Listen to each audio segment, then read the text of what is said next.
करोड़ लोग जब इकट्ठा हुए पूरे बिहार से, उन्होंने मिलकर जन स्वराज नाम के दल की स्थापना की, जो पिछले वर्ष 2 अक्टूबर को हुआ।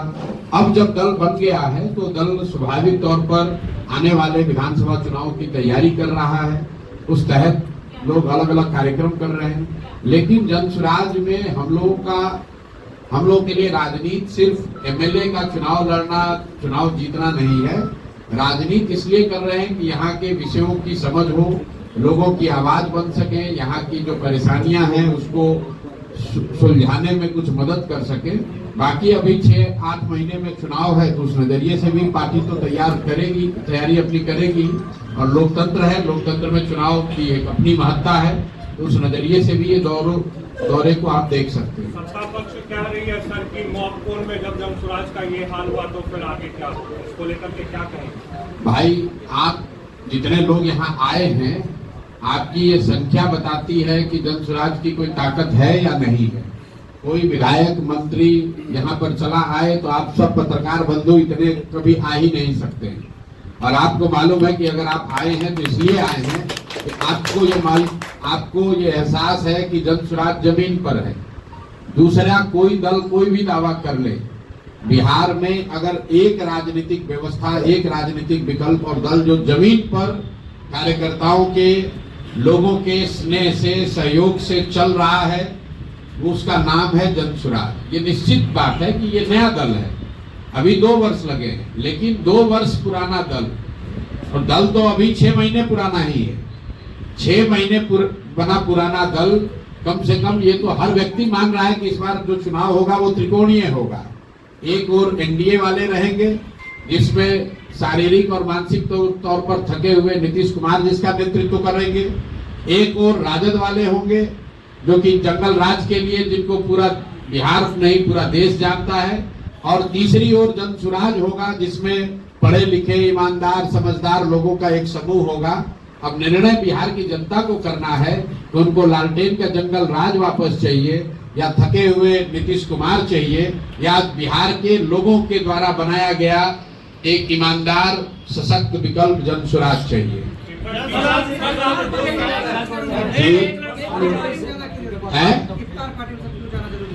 इफ्तार पार्टी में जाना इसलिए जरूरी है कि यहाँ पर अभी रमजान का महीना है, और जैसे नवरात्रि का व्रत है वैसे रमजान में भी मुस्लिम साथियों का व्रत है।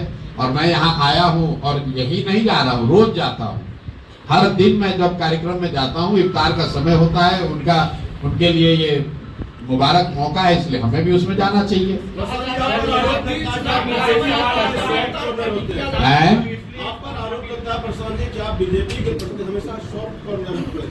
देखिए, मैंने हमेशा जो बात कही है कि बिहार की बर्बादी के लिए लालू और नीतीश जिम्मेवार हैं, क्योंकि पिछले 30-35 साल से लालू जी और नीतीश जी ही राज्य का नेतृत्व कर रहे हैं। लेकिन बिहार की बर्बादी के असली गुनाहगार कांग्रेसी और भाजपाई हैं। ऐसा इसलिए मैं कहता हूं क्योंकि लालू जी को बिहार की जनता ने सिर्फ एक बार 1995 में बहुमत से वोट देकर जिताया है। बाकी 15-16 साल जो लालू जी का जंगल राज चला, वो कांग्रेसियों के मदद से चला, उस बैसाखी से चला। कांग्रेसियों ने उनकी मदद इसलिए की क्योंकि वो चाहते थे कि लालू जी की मदद से 20-25 सांसदों का सपोर्ट उनको दिल्ली में रहे। यही हाल नीतीश जी का, एनडीए का है। नीतीश जी को बिहार की जनता ने सिर्फ एक बार, इसको भी ध्यान रखिए आप लोग, सिर्फ 2010 के चुनाव में नीतीश जी के पार्टी को 117 विधायक मिले थे। उसके बाद नीतीश जी को कभी बहुमत बिहार की जनता ने नहीं दिया। फिर भी 18-19 साल से नीतीश कुमार मुख्यमंत्री हैं, वो भाजपा के बैसाखी पर हैं। भाजपा उनकी मदद क्यों कर रही है? भाई, जो भाजपा दूसरे राज्यों में दूसरे दलों को तोड़कर खरीद फरोख्त करके सरकार बनाती है, वो बिहार में थके हुए नीतीश कुमार को क्यों मुख्यमंत्री बना के रखी है? इसलिए कि उनको दिल्ली में 10-20 सांसदों का लालच है। इसीलिए मैं बार बार हमेशा कहता हूं कि कांग्रेस और भाजपा ने बिहार को और बिहार के भविष्य को लालू और नीतीश के हाथ में, सब जानते बूझते इनके हाथ में बेच दिया। जैसे कांग्रेसियों ने हम लोग का भविष्य लालू जी के हाथ में बेचा, वैसे ही भाजपाइयों ने हम लोग का भविष्य नीतीश कुमार के हाथ में बेचा है। आपको क्या लगता है? नीतीश कुमार का रोज आप लोग देख रहे हैं, क्या नरेंद्र मोदी को, क्या अमित शाह को ये पता नहीं है कि मानसिक तौर पर नीतीश कुमार और शारीरिक तौर पर वो मुख्यमंत्री बनने की स्थिति में नहीं है। फिर इतने बड़े राज्य की 13 करोड़ लोगों की जिस पर जिम्मेवारी है, उस पर आपने नीतीश कुमार को थोपा हुआ है। क्यों थोपा हुआ है? नीतीश कुमार को जैसे शिखंडी की तरह सामने खड़ा करके पीछे से राजनीति कर रहे हैं। अगर भाजपा में दम है तो अपना मुख्यमंत्री बनाओ और लड़ो चुनाव सामने से। इनमें तो दम है नहीं। सामने से नीतीश कुमार का चेहरा लगा रखा है। वो आदमी ना शारीरिक तौर पर सक्षम है, ना मानसिक तौर पर स्वस्थ है, और उनको सामने रखकर और ये भी नहीं बता रहे हैं कि अगला मुख्यमंत्री नीतीश कुमार ही होगा। ये सिर्फ बिहार की जनता के साथ धोखा कर रहे हैं भाजपा वाले। सामने नीतीश कुमार को रखा है। अगर गलती से कहीं चुनाव जीत गए तो सबसे पहले नीतीश कुमार को हटाकर कोई भाजपा के आदमी को ये लोग बनाएंगे, जो काम इन लोगों ने महाराष्ट्र में किया है। तो भाजपा का तो यहाँ कोई ना नेता है ना नेतृत्व है, इसलिए भाजपा की बात कम होती है। ये लोग पिछलग्गू दल बनकर पीछे से, भोजपुरी में हम लोग कहते हैं निहुरल आइल चोर। तो ये वो लोग हैं जो छुप कर आकर बिहार की सत्ता को कब्जा करना चाहते हैं, क्योंकि 2015 में इन्होंने सामने से कोशिश की थी और औंधे मुंह गिरे थे। इसलिए अब फिर चाहते हैं कि किसी तरह व्यवस्था जुगाड़ लगाकर नीतीश कुमार को सामने रखकर समीकरण बनाकर लालू का डर दिखाकर हम लोग वापस आ जाएं और चुनाव के बाद अपना किसी भाजपाई को मुख्यमंत्री बना देंगे। यहाँ आप लोग पत्रकार बैठे हुए हैं, भाजपा का नेतृत्व कौन कर रहा है बिहार में? कितने लोग, आप लोग पत्रकारों को आधा को जानकारी नहीं है कि कौन है दिलीप जायसवाल। भाजपा का चेहरा यहाँ कौन है? दिलीप जायसवाल। कौन जानता है उनको? कौन सा पराक्रम, कौन सा पुरुषार्थ इन्होंने किया है बिहार में? इनकी पृष्ठभूमि जाकर आप पता कर लीजिए पूर्णिया में, कटिहार में लोग इनके बारे में क्या कहते हैं। सर मेरा एक सवाल है। सर लालू यादव लालू जी का भय दिखा रहे हैं ना? आप भी तो लालू जी का ही भय दिखा रहे हैं। किसका भय दिखा रहे हैं? आप भी तो लालू यादव जी का ही भय दिखा हम रहे हैं। किसी का भय नहीं दिखा रहे। हम तो ये बता रहे हैं कि बिहार की जनता जो लालू जी के डर से भाजपा को वोट देती है और भाजपाइयों के डर से लालू जी को वोट देती है, उन दोनों का भय खत्म करने का रास्ता है जन सुराज। सर मेरा एक सवाल है। बिहारी ने कहा कि 2025 में कोई मायका लाल नहीं है जो तेजस्वी को सरकार बनाने से रोके। भाई लालू जी कह रहे कोई माई का लाल नहीं है। तो लालू जी के नजर में तो बिहार में एक ही लाल है जिसका नाम है तेजस्वी यादव। बिहार के 13 करोड़ के 13 करोड़ लोगों की तो चिंता उनको है नहीं। लालू जी तो बस अपना ही परिवार और 5 गो उनके बाल बच्चे, इसके आगे न कभी सोच सकते हैं। तो उनको कैसे दिखेगा कि बिहार में दूसरा और कौन है? सर अति पिछड़ा का एक सवाल है सर। कम पढ़े लिखे लोगों की जगह है कि नहीं प्रशांत जी? बिल्कुल, बहुत लोकतंत्र में कम पढ़े लिखों की जगह है। बिल्कुल। सुनिए मेरा एक सवाल इनका सवाल है कि लोकतंत्र में कम पढ़े लिखे लोगों की जगह है कि नहीं। बहुत जगह है। इस देश में तमिलनाडु एक राज्य है, उसके सबसे प्रसिद्ध मुख्यमंत्री का नाम है कामराज, जो नहीं पढ़े लिखे थे। कम पढ़ा लिखा होना राजनीति में वो कोई मानक नहीं है। लेकिन जो बात आपने कही कि मैं तेजस्वी के 9वीं फेल होने की बात करता हूं, क्यों करता हूं उसको समझिए। जब आपके माँ और पिताजी दोनों मुख्यमंत्री हैं, जब आप डीपीएस आर के पूरब में पढ़ते हैं और आप वहां से 9वां नहीं पास कर पाते हैं, तब आप और नहीं पढ़ पाए, नहीं पास कर पाए, तो दिखाता है कि आपकी क्षमता क्या है। मान लीजिए कि आप उस समय नहीं पढ़े, क्रिकेट खेलने चले गए, तो सीखने और पढ़ने का तो उम्र खत्म नहीं होता है। आप जाकर देखिए बिहार के लाखों ऐसे बच्चे हैं जो मजदूरी कर रहे हैं और कॉरेस्पॉन्डेंस से कोर्स कर रहे हैं, पढ़ाई कर रहे हैं। तो भाई ये उसके बाद ही आकर कुछ पढ़ाई कर लेते, आज ही डिग्री ले लेते।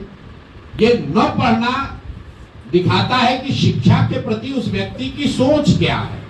उस व्यक्ति के नजर में शिक्षा की कोई महत्ता ही नहीं है। इस बात पर हम चोट कर रहे हैं। इस बात पर नहीं कह रहे हैं कि आप 9th फेल हैं कि 10th फेल हैं।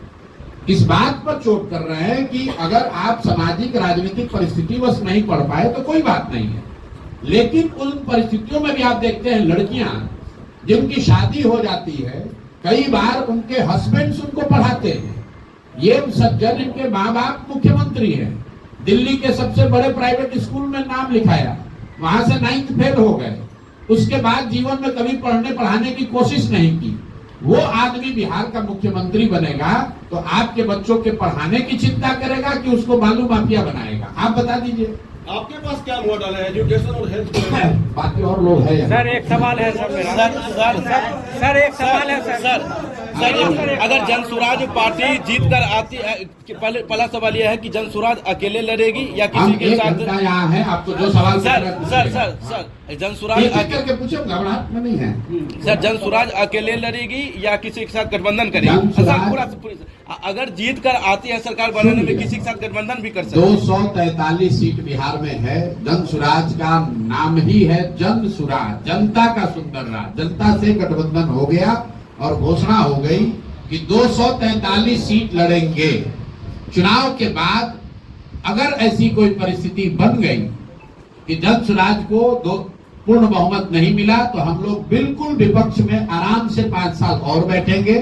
प्रशांत किशोर ने कहा चाहे 2 सीट आए, 5 सीट आए या 110 आए, जनता ने जो निर्णय देना है उसको हम लोग स्वीकार करेंगे। और मैंने पहले ही कहा कि राजनीति हमारे लिए और जनसुराज में हमारे साथियों के लिए सिर्फ एमएलए बनकर मिनिस्टर बनना, कॉन्ट्रैक्ट लेना, पैसा कमाना, ये उसका उद्देश्य नहीं है। जितना एमएलए एमपी बनकर नाम, पैसा, शोहरत आप कमा सकते हैं, उससे बहुत ज्यादा भगवान की कृपा से हम लोग को मिला हुआ है। बावजूद इसके सब छोड़कर अगर राजनीति करने आए हैं तो इसका उद्देश्य ये नहीं है कि जल्दी से एमएलए बनकर सरकार बना ले। सरकार तब बनाएंगे जब जनता का आशीर्वाद होगा और पूरा जो प्लान है, पूरी जो सोच है कि अगले 10 वर्ष में बिहार को देश के 10 अग्रणी राज्यों में कैसे शामिल कराया जाए, यहाँ शिक्षा कैसे सुधारा जाए, 1 साल के अंदर पलायन को कैसे रोका जाए, हर घर में महिलाओं को रोजगार कैसे दिया जाए, उसका पूरा ब्लूप्रिंट 2-2.5 साल गांव-गांव घूमकर लोगों को बताकर समझाकर उसके बाद दल का निर्माण किया गया है। ऐसा नहीं कि 4 आदमी दिल्ली में बैठे, पटना में बैठे दल बना लिया। दल बनाने से पहले 2.5 साल मैंने बिहार का चप्पा चप्पा पैदल चल के देखा है, लोगों से बात करी है। तो हम लोग के लिए गठबंधन ना आज है ना कल होगा, ना चुनाव से पहले ना चुनाव के बाद। अरे भैया सुनेंगे तभी। आप जमीनी प्रत्याशी देंगे या वही हवाई होगी? जनसुराज में जो भी प्रत्याशी चुनाव लड़ेंगे उसके नजरिए से मैं आपको 2-3 बातें कह सकता हूँ। पहला कि 2/3 से ज्यादा ऐसे लोग चुनाव लड़ेंगे जो बिल्कुल नए चेहरे होंगे। इसका मतलब ये नहीं है कि वो राजनीति में नहीं है। नए लोग चुनाव लड़ेंगे तो इसकी कोई संभावना नहीं है कि जो पुराने घिसे पिटे लोग हैं वही चुनाव लड़े। मैंने कहा 2/3। 1 मिनट की। दूसरा आपको बता दें प्रत्याशियों के नजरिए से, जनसुराज किसी दूसरे दल से पहले जुलाई-अगस्त में ही अपने उम्मीदवारों के 243 उम्मीदवारों की घोषणा कर देगा, ताकि इसकी कोई संभावना न रहे कि हमको जदयू में टिकट नहीं मिला तो जनसुराज में आ गए या राजद में, कांग्रेस में नहीं मिला तो यहाँ आ गए। हम लोग अपने 243 उम्मीदवार जुलाई-अगस्त में ही घोषित कर देंगे, ताकि कोई पत्रकार ये न कह सके, कोई आदमी ये न कह सके कि जनसुराज में टिकट उसको मिला है जिसको दूसरे जगह नहीं मिला। तीसरी बात एक मेरा सवाल है। अरे यार आप उम्मीदवार को पूछे, सुन तो लो।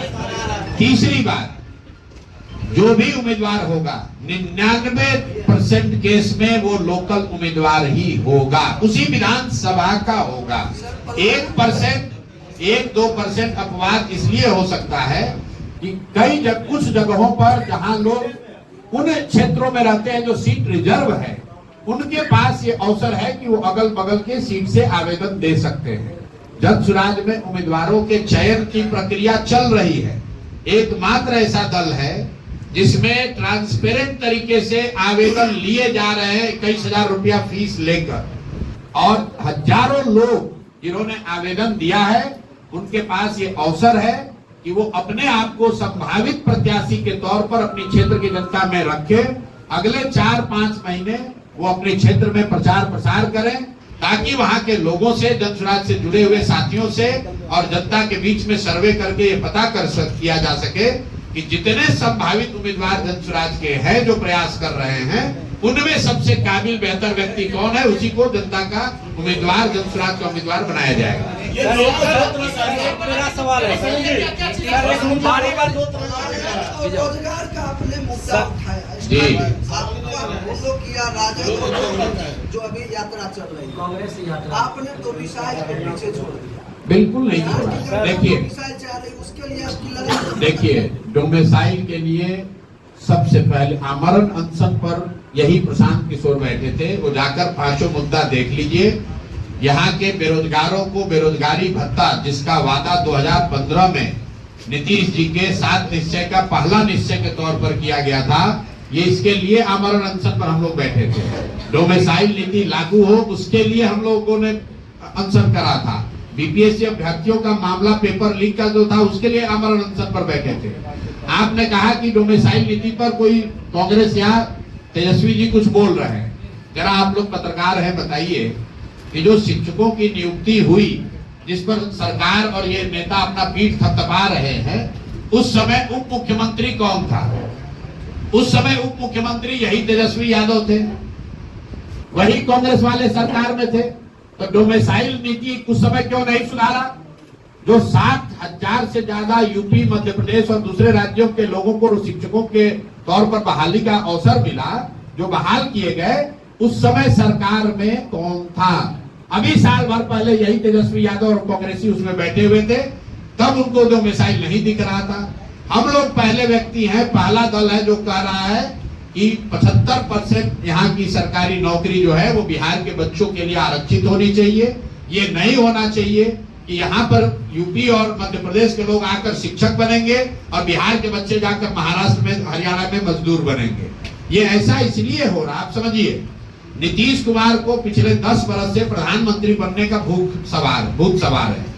तो ये आदमी ये समझता है कि दूसरे राज्यों के लोगों को अगर हम बिहार में नौकरी देंगे तो उन राज्यों में हमारी छवि चमकेगी। अपना छवि बनाने के लिए बिहार के बच्चों के नौकरी की इस आदमी ने कुर्बानी कर दी। और भाजपाई और ये तेजस्वी यादव जब नीतीश के साथ रहे, कभी भी इन्होंने डोमिसाइल का विरोध नहीं किया। इसलिए सिरे से इस बार जनता इन दोनों को खारिज करेगी, खासकर युवा साथी। हम लोग कह रहे हैं 75% डोमिसाइल नीति चेंज करके 75% जॉब सिर्फ बिहार के बच्चों के लिए रिजर्व किया जा रहा है। कन्हैया कुमार की यात्रा किस तरह जी रोकने को लेकर कन्हैया कुमार की यात्रा कर रहे हैं, क्या कांग्रेस को फायदा होगा? देखिए जनसुराज की ताकत देखिए कि आप लोग इतने दिन से पत्रकारिता कर रहे हैं, क्या कभी चुनाव से पहले पलायन कभी मुद्दा बना है? लालू जी जैसे आदमी भी कह रहे हैं कि हम लोग पलायन रोक देंगे। लालू जी के मुंह से किसी ने पलायन शब्द नहीं सुना होगा। ये जनसुराज की ताकत है। कन्हैया जी यात्रा कर रहे हैं तो बहुत अच्छी बात है, ये जनसुराज की ताकत है कि कांग्रेसी आज पलायन की बात कर रहे हैं। लेकिन जब कांग्रेसी आए तो आप, कन्हैया जी मेरे मित्र भी हैं, बेगूसराय के हैं, उनसे एक सवाल जरूर पूछिएगा पलायन के नजरिए से कि कांग्रेस का अभी एक जुमा 2 साल पहले बना हुआ मुख्यमंत्री है जिसका नाम है रेवंत रेड्डी। तेलंगाना में उस आदमी ने कहा कि बिहारियों का डीएनए जो है वो मजदूरों का है, बिहारी जो है मजदूरी करने के लिए पैदा हुए हैं। तो यहाँ आप पलायन की बात कर रहे हैं और आप ही का मुख्यमंत्री बिहारियों को मजदूरी करने वाला बता रहा है कि ये पैदा ही हुए हैं मजदूर बनने के लिए। उस पर कन्हैया कुमार का और उससे भी ज्यादा राहुल गांधी का क्या स्टांस है, ये पूछने की जरूरत है। ये नहीं चलेगा कि बिहार के बाहर बिहारियों को बिहारी कह के गाली दोगे तो फिर बिहार में वोट मांगने काहे आए हो भाई? तेलंगाना से ही दिल्ली पर राज करके दिखा दो। जब बिहार के लोग मजदूरी करने के लिए पैदा हुए हैं और तेलंगाना के लोग हम लोग पर राज करने के लिए पैदा हुए हैं, तो कांग्रेसियों को बिहार में वोट मांगने की जरूरत क्या है? इसका भी सवाल आप लोग कीजिए, उस जवाब मांगिए उन लोगों से। सर एक मेरा सवाल है सर, और क्राइम को लेकर के आपने क्या प्रतिक्रिया है? सर मेरा एक शराबबंदी को लेकर एक दल, एक नेता जिसने 3 साल में सब दबावों के बावजूद कहा है कि जनसुराज की 1 घंटे में शराबबंदी हटा देंगे। इसलिए हटा देंगे कि इससे बड़ा कोई गलत कानून हो नहीं सकता है। पहली बात आप ये जानिए कि बिहार में शराबबंदी तो लागू है नहीं। शराबबंदी का कानून बनाया गया है जिसमें दुकान बंद कर दिया गया है और होम डिलीवरी चालू कर दी गई है। बिहार की गरीब जनता का 15 से 20 हजार करोड़ का नुकसान हो रहा है और ये पैसा कहां जा रहा है? ये पैसा जा रहा है नेताओं के पास, भ्रष्ट अधिकारियों के पास, शराब माफिया के पास। सारे युवा बिहार में सूखा नशा का पहली बार बिहार में प्रचलन देखने को मिल रहा है। लोग सूखा नशा कर रहे हैं। 1 लाख से ज्यादा लोग, कई लोग कहता है महिला को इससे लाभ है, 1 लाख से ज्यादा परिवार के लोग आज भी जेल में शराबबंदी के कानून के तहत बंद हैं। और ये जो लोग जेलों में हैं, ये ज्यादातर लोग समाज के दबे कुचले वंचित समाज के लोग हैं, दलित है, अति पिछड़े हैं, मुस्लिम हैं, जिनके घर में उनका कोर्ट में केस लड़ने वाला भी कोई नहीं है। और ये सामाजिक न्याय और समाजवाद की बात करने वाले लोग, इनको कोई चिंता नहीं है कि 1-1.25 लाख लोग जेल में क्यों आए। आप महिलाओं से जाकर बात कीजिए। दलित परिवार की महिलाओं को हमने पैदल चलते हुए देखा, थाने वाले शराबबंदी के नाम पर जबरदस्ती उनको उठाकर थाने में बैठा रहे हैं, थाने में उनसे झाड़ू लगवाते हैं, उनसे बर्तन साफ करवाते हैं, उनसे दुर्व्यवहार करते हैं। क्या बात कर रहे हैं आप? बिल्कुल शराबबंदी के हम लोग खिलाफ में हैं। इसके साथ साथ जो आपने सवाल किया, आंकड़े बिल्कुल स्पष्ट है। 2017 से बिहार में कानून व्यवस्था की स्थिति बिगड़ी है और उसका एक कारण है शराबबंदी, क्योंकि कानून व्यवस्था लागू करने के लिए जो तंत्र है, प्रशासन है, उसका एक बड़ा हिस्सा कानून व्यवस्था के काम को छोड़कर शराबबंदी को लागू करने, उसको छिपाने और उससे कमाने में लगा हुआ है। और सामान्य लॉ एंड ऑर्डर की स्थिति दिनों दिन बिगड़ती जा रही है। इसीलिए आए दिन आप देख रहे हैं कि बिहार में कमोबेश वही घटना, अपहरण को छोड़ दीजिए तो बाकी हर इंडिकेटर क्राइम का वही हो गया है जो लालू जी के जमाने में था। रोज लूटपाट, मर्डर, अपहरण, झगड़ा, लड़ाई वो चल रहा है। सिर्फ अपहरण ही बचा हुआ है, कुछ दिन और चला तो वो भी चालू हो जाएगा।